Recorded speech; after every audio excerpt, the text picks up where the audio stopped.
Takahiro Shiraishi. Takahiro Shiraishi.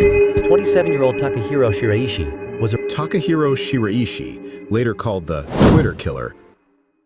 Japan एक मुल्क जो एक्सट्रीमली सेफ माना जाता है, क्राइम रेट भी लो है, स्ट्रीट्स भी क्लीन है और लोग भी पोलाइट। लेकिन 2017 के एक केस ने पूरे जापान को हिला के रख दिया। A man who used Twitter to hunt his victims. उसका नेम था Takahiro Shiraishi, also known as Twitter killer. ये स्टोरी शुरू होती है 1990 में, जब टाकाहिरो बॉर्न हुआ था। बचपन में नॉर्मल था, ना कोई ट्रॉमा था उसका, ना कोई क्रिमिनल हिस्ट्री थी। स्कूल में भी काम टाइप था, लेकिन सोशली थोड़ा डिटैच था। लोग कहते हैं कि he was quite but not dangerous, at least at that time. बाद में he became the recruiter for Fuzoku. Fuzoku एक एडल्ट एंटरटेनमेंट इंडस्ट्री है। वहां उसने सीखा कि लोगों को कैसे मैनिपुलेट करते हैं इमोशनली, ताकि अपना प्रॉफिट निकाल सके। ये स्किल बाद में उसने काफी डार्क पर्पस के लिए यूज की थी। 2017 के अराउंड शिराइशी ने ट्विटर पे 2 अकाउंट्स बनाए। बायो में उसने लिखा था कि I want to help people die, DM me, और दूसरे अकाउंट पे struggling with life, let's die together, इस तरह के बायो लिखे थे। उसके मेन अकाउंट का नाम था हैंगिंग प्रो। ये अकाउंट उसने इसलिए बनाए थे ताकि वो ऐसे लोगों को अट्रैक्ट कर सके जो सुसाइडल थॉट्स फेस करते हैं, डिप्रेशन से गुजर रहे हैं, जिनको सुनने वाला कोई भी नहीं। वो ऐसे लोगों को टारगेट करता था। शिराइशी उन यूजर से कॉन्टेक्ट करता, उनको इमोशंस में घुसता, उनको जानता, वो उनसे कहता कि हमसे मिलो ताकि मैं बता सकूं कि तुम लोग अकेले नहीं हो, मैं तुम्हें समझ सकता हूँ। तो जो लोग उससे रिलेट करते थे वो उससे कॉन्टेक्ट करते थे, उससे बात करते थे। ही यूज्ड एम्पैथी एज बेट। फिर विक्टिम्स को अपने अपार्टमेंट में बुलाता। उनमें से एक विक्टिम यूकी थी जो कि 21 ईयर्स की थी। तो उसने उसको अपार्टमेंट लेने में भी हेल्प की थी। थोड़ा सा हाफ रेंट पे किया था, हाफ उसने अपने फादर से लिया था, और उसके फादर भी उसकी हेल्प कर देते थे क्योंकि उनको लगता था कि मेरे बेटे को मेरी जरूरत है। 2017 अगस्त से अक्टूबर के बीच में सिर्फ 3 मंथ्स में गायब हो गए थे। उनमें से 8 औरतें थी और 1 आदमी।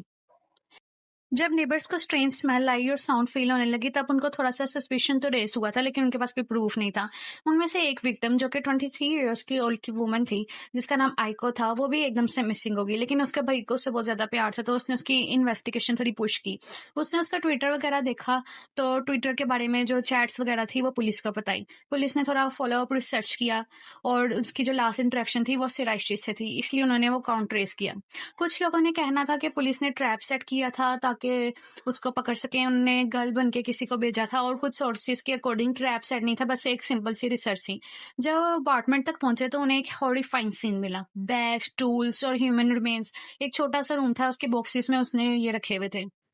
उसके रूम में कोल्ड बॉक्सेस थे जहां उसने एम्पुटेटेड पार्ट्स रखे थे विक्टिम्स के। शिराइशी ने अरेस्ट होते ही बिना किसी हेजिटेशन के कन्फेस कर दिया। उसने सीधा पॉइंट आउट किया। कुछ सोर्सेज के अकॉर्डिंग उसके वर्ड्स थे कि ये इजी था, उन्होंने बिल्कुल भी रिजेक्ट नहीं किया।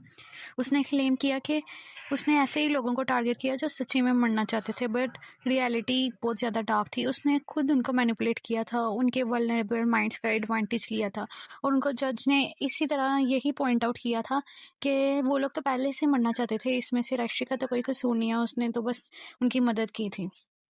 उसके बाद उसकी मेंटल स्टेट का टेस्ट किया गया, लेकिन मेंटल रिकॉर्ड में भी उसकी कोई ऐसी हेल्थ प्रॉब्लम नहीं थी मेंटल।